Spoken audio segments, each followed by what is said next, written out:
My boyfriend and I had been together for a year and took the next step of moving in together. It was bliss. Our relationship was, or so I thought it was, rock solid, fun, easy, and he made me feel so loved. He was affectionate and always telling me how much he loved me.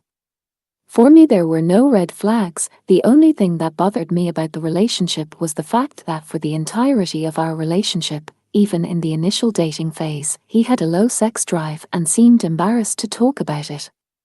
As the months into our relationship went on, things in that department did slowly get better, but it was always me from the get-go being the one to make the move, which didn't make me feel good. But after kissing a few frogs, I was just delighted to have met someone who appeared to treat me right and make me feel special, and wanted the same things out of life as me. I thought a proposal was on the cards and kids within the next couple of years. My family, friends loved him and all thought he was so lovely and a great match for me. A couple of weeks ago we were relaxing, curled up together on the sofa. It was a Sunday afternoon, and after a big walk out that morning we had both dozed off.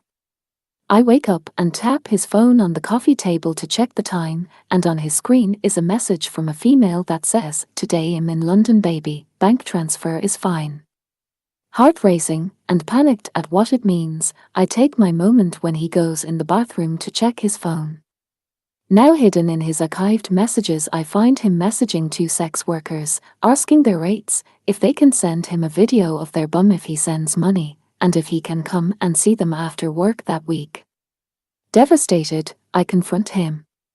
He's mortified, hysterical, and pleads with me that he was never actually going to go through with it. That messaging them was just something he did for a kick because he wanted to know why he had such a low sex drive.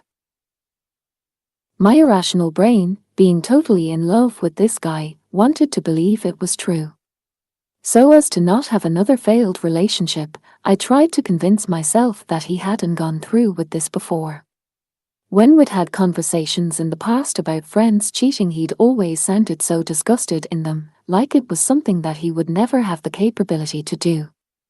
And we'd even had a conversation where I'd asked him if he'd ever been with or come close to a sex worker, and he had responded no with repulsion.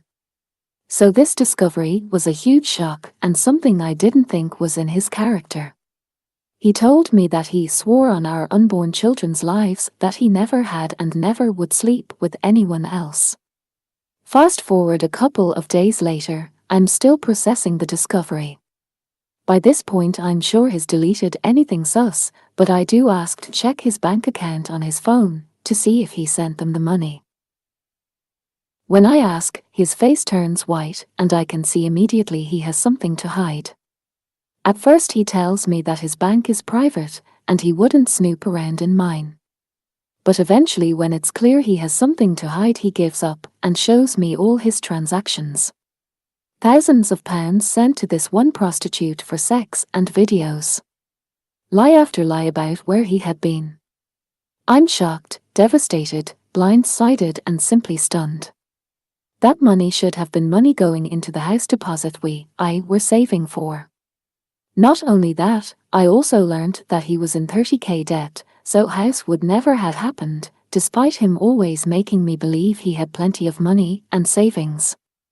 Since day, I have had letters, flowers, calls and texts begging for forgiveness, that he'd never ever do it again, that he will never forgive himself.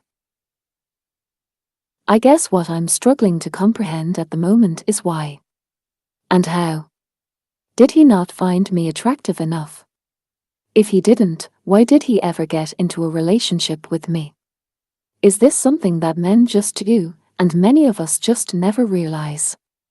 Why does this niggling part of my brain want to try and make it work despite knowing he has treated me awfully, and it would be a complete lack of self-respect? I'm worried that I'm now 30, desperately want a family, and am going to have to put myself out there to meet someone else, which is the last thing I will feel like doing for a very long time. Any words of advice for getting through this horrible period? Anyone experienced it before?